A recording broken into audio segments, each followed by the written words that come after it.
Hello and welcome to Scott's Inverts. Before we get any further, if you're not subscribed, hit that subscription button for me. We have got some amazing content coming out for you guys.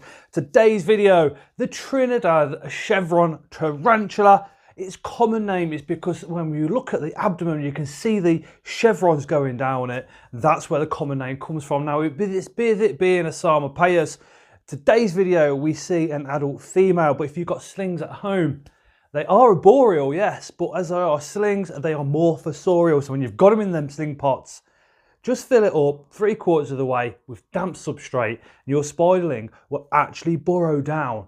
Absolutely amazing. Also, before we get into today's video, the Psalmopoeus genus in a whole is a great, massive stepping stone between New World and Old World. So if you're in a position where you haven't got any Psalmopoeus, and you really want to get into the old world, this one kind of bridges the gap for you, seeing as they're arboreal, they're very fast, and their venom can be quite strong, especially for a new world. Anyway, let's get in to the Psalmopoeus cambridgei setup and care video. So our Psalmopoeus cambridgei Trinidad chevron comes to us all the way from Trinidad, which is situated just above Venezuela. Now, the average temperature in winter time is between 20 to 26, and in the summertime it can get all the way up to 34 degrees Celsius.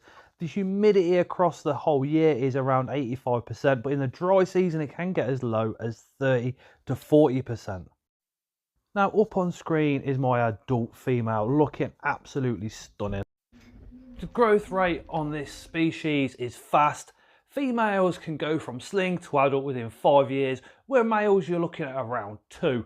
The females can live 10 years plus, whereas the males tend to live up to around 2 to 3 years. They are sexually dimorphic. The males produce more of a grey colour, and when we pair this girl, you'll see the differences right up on screen for yourselves.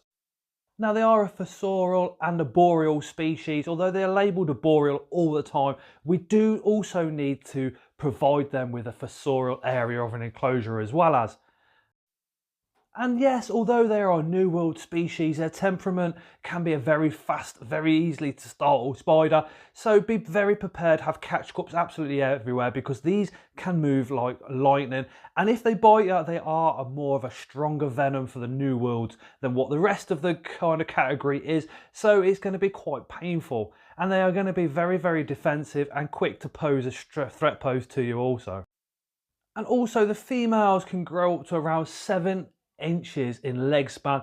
The males tend to be a little bit smaller, around 5.5. So for an arboreal and New World species, they are very big. They are absolutely stunning. They have that kind of a green goldy colour. And Trinidad chevron, well, the chevron, it looks like they've got the chevron markings. If you look at the abdomen there, that's where the common name comes from. And they've also got the Psalmopoeus orange stripes on the ends of their legs as well. And the carapace on this girl is just absolutely mind-blowingly beautiful. And I do feel that they have literally been designed to disappear into the woods. Now, we're rehousing this one with a tarantula room catch tube. This is one of the large ones, and these are absolutely fantastic because once your spider is inside like so, and I will do a full-length video on these because I do think they're that good. You can observe them, you can check them for spider mites and other health issues as well as, and what we can do is we can put the actual catch tube down and we can measure our spider while it's in there as well. Now, the tarantula room do round ones. I like the square one because I'm very clumsy, so if I knock it, it's less likely to roll off the actual table and end up on the floor. The ends are quite firm on it as well, and I just think it's more of a safer way of doing things. But when we do come to rehouse, you have to be exceptionally careful because when they come out, they can climb back up on you. But we'll show you what we do. Now, as for the setup, we have got a glass enclosure. It's 8 inches across, 8 inches back, and we have 12 inches from top to bottom with 3 to 4 inches of substrate. Now, the substrate that we're using, you can probably guess already, is the Irish peat moss. Now, I've gone for the Irish peat moss again, mainly because we've still got a massive bag of it, but it holds moisture really well. It's nice and soft, and all I've done for the moisture is just got it to kind of a damp consistency. And I'll show you what I mean. So when you pick it up and you squeeze it in your hands, you want it to stick together without water squeezing out. And once you get that kind of a consistency, you are absolutely bang on there. We're also going to want to keep a lot of that water inside the substrate because of the humidity, and to keep the humidity up in the burrow when she creates one as well. And I'll show you how we do that. Now we're going to go in with the arboreal cork bark, round piece of cork bark, and through the center of that's actually hollow. So I'm going to squish it into the substrate. So where it disappears into the substrate, it's actually now filled up with peat moss. So when she goes inside, she can get to that layer and start burrowing down and create a burrow underneath the cork bark as well. Now what I've done as well with that cork bark is soaked it in water for a couple of minutes just to aid that humidity, as well as, and give it a little bit of a wash. Thump down the sides around the cork bark as well, just to keep it nice and secure and in place. And we've gone out into the woods and we've found some of this absolutely stunningly beautiful moss as well. So it's like a sphagnum moss. It's absolutely gorgeous, and we're going to put that all around the floor outside as well. And again, this just helps to keep that moisture down in the burrow, down in that substrate. Now moss takes on 8 times its own weight in water, and it slowly releases that as well. So it's also great for humidity in the air of the actual enclosure as well. And if you think about this species, it's on a small island, so it's having the sea all the way around it. So that kind of air humidity up high is kind of what we need to be creating in this enclosure as well. But I mean, as well as it really helping our spider out, doesn't moss in an enclosure just look absolutely gorgeous? That front piece there where my fingers are, I'm going to keep that empty, free of moss, for a very important reason. And that important reason, yeah, you've guessed it, is the water dish. Now we're going for a milk bottle top water dish again. And yes, I know they tend to dry out pretty quickly, but we know they dry out pretty quickly, which then draws us back to the enclosure and keeps us with our animals a lot more times a week than what you normally would do. So that's why I like to use milk bottle tops, because then I'm prone to filling them all up and having a quick check around the enclosure to make sure everything's all right.